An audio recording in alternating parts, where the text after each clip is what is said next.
Likely you've already read and probably studied a little bit about the law of attraction. Maybe you're an ardent law of attraction student. And certainly, I completely concur and agree that there are some amazing teachings about the law of attraction that give you some tangible and immediate benefits. After all, the concept of like attracts like is a very powerful idea, and it gives us a great deal of focus on how to begin the process of creating a much more desirable life for ourselves and for each other. But a lot of times we can get caught up in the cycle of monitoring every thought, monitoring every emotion, monitoring this, monitoring that, and we keep judging ourselves or finding ourselves limited in some way.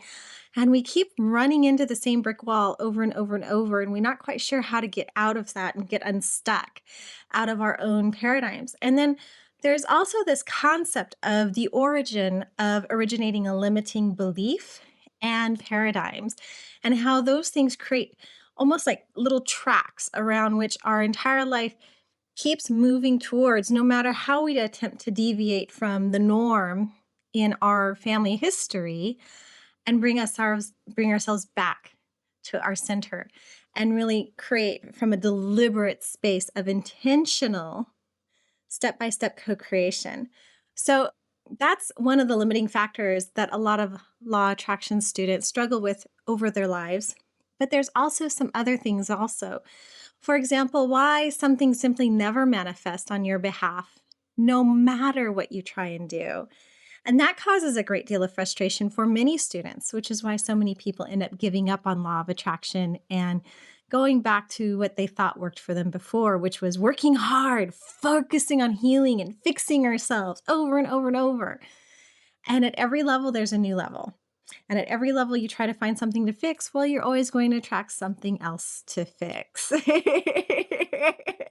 That's the magnetic law of polarity because you're looking for something to fix. Therefore, the law of attraction and the law of polarity brings you exactly what it is you're looking for. And that's because the law of attraction cannot run counter to your core beliefs, to your inner wiring, to your inner programming, nor can it run counter to any other natural universal laws that are in effect in your current life. So, for example, there are times when there are absolutely opposing forces or other universal laws that are in operation beyond your awareness in a tug of war for something that you desire. And the theory that all organized systems eventually devolve into chaos in order to be recreated again has to be taken into account in all of this.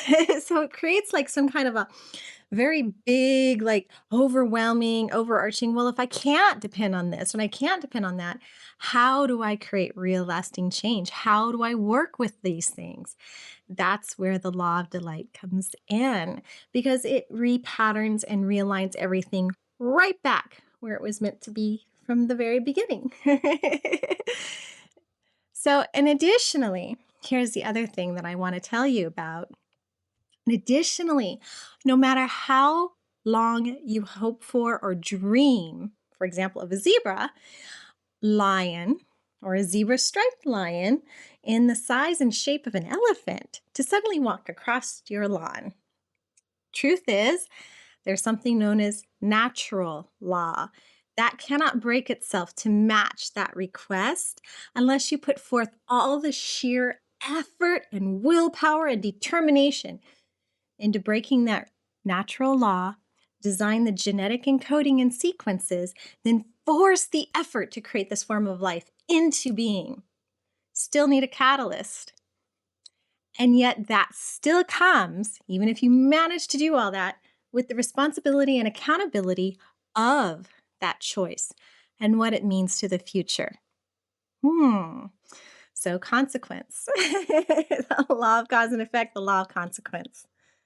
The consequence of choice. Our greatest power in our own capacity to create change immediately is called the power of choice. That's our secret superpower. You can always make another new choice. Isn't that great? So the truth is, we must create space for that which we desire to manifest into our lives. And when we create haphazardly, Consequences appear as a part of that package into the framework of our reality. It teaches us the intention effect. It teaches us how to manifest in a way that creates lasting, personal, positive transformation. Because if we're intending haphazardly or we're creating haphazardly and we're getting all these consequences and reactions and we're reacting to that fire and we're reacting to this fire, we're just creating more haphazardness in our lives. But when we start to realize that that's just an effect and that we are the cause, we can bring ourselves back into center and go, I didn't like that effect so much. I want to create and initiate a different cause. And that gives us our power back. Isn't that amazing? It's so great. That is why the law of attraction can be a very powerful law, but it is not the first law, and it is not the cardinal law of creation. And the law of attraction does not give you the full breadth and depth of the ability to deliberately manifest and create all your desires into being with ease and grace. That, my dear, is the law of delight. Now, if you studied mudras, if you studied mantras, if you studied yantras, if you studied any of these things, you might have stumbled upon something about how the universe delighted itself into creation. But chances are your tantric teacher, your guru, or your spiritual guide, himself or herself, have not completely understood what this law means, or even that it is a law.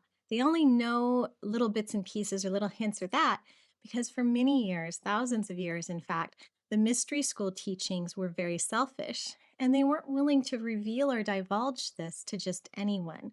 They would put their students through horrible paces and horrible experiments and horrible experiences until they proved themselves worthy through a series of initiations and a series of gateway openings before they were finally revealed the truth.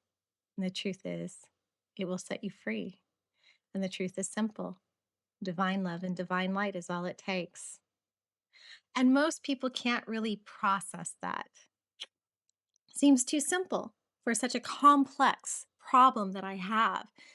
How can I just focus on delighting myself? That just doesn't make sense. And I ran into this many, many years. I ran into this many, many times with students where they say, no, no, I'm not done healing this. I'm not done fixing this. I'm not done yet. And that's because they're attached to their story, or they're attached to their pain, or they're attached to the history of drama because it's formed a part of their identity. And by holding on to that, by clinging to it, it gives them the power of the excuse. It gives them the power to give their power away.